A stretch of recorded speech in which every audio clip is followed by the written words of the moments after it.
Good evening and welcome back to 31 Horror Nights. It's October 17th and tonight's movie is The Coffee Table. That's kind of a weird title for a horror movie. That's like if they named Amityville 4 The Lamp. Although, unlike Amityville 4, this one is not really branded as a horror movie, it's branded as a very, very dark comedy. This movie is from Spain, and if the description on at least the Amazon Prime streaming page is to be believed, this is not like a supernatural movie, which makes me think that this is wrapped up with some kind of like shady business. I'm calling it right now. There are drugs hidden inside that coffee table. I'll be honest, I'm starting to get kind of nervous because I'm reading the way that people describe this movie, and they're acting like it really pushes the boundaries and that it's unbelievably like cruel. So I don't know if this is really going to be a fun experience, but then again, I have already seen Martyrs this month. I don't know what else this movie could throw at me that would really surprise me. And this one at least has the excuse of trying to be a comedy.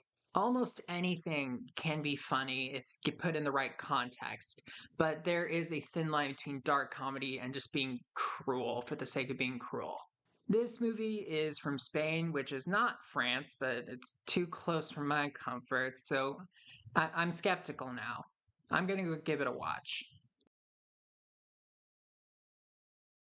This video is going to be pretty short. I don't think there's much I have to say about this movie. There's no point splitting this up into spoilers and non spoilers because the entire premise of the movie is them seeing how many different times and in how many different ways they could tell one joke.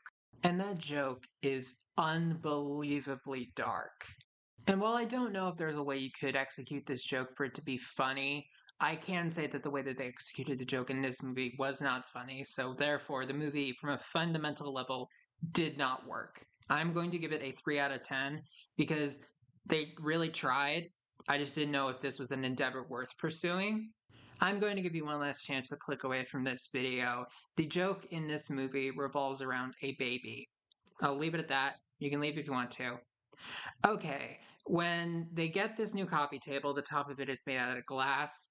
And while the dad of this new baby, like they're new parents, they have an infant. And while the mom is going to get groceries, the dad is carrying the baby, walking around the apartment.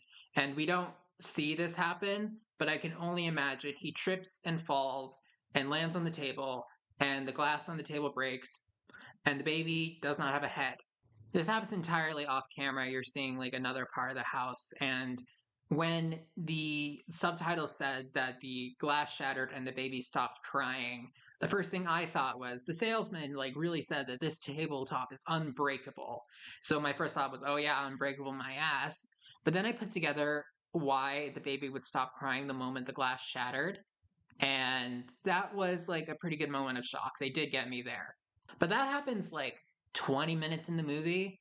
And literally the rest of it is just, oh man, wouldn't it be horrible to go through this because he has to live with this awful guilt and the shame of having to tell this to his wife after she was so excited at finally being able to conceive a baby.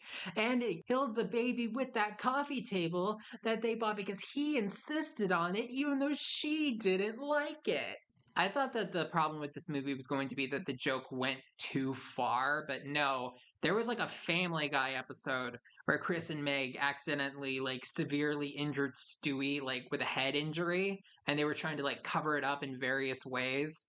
And to this movie's credit, as horrible as the sentence is, they actually did execute this joke in probably the most tasteful way they could.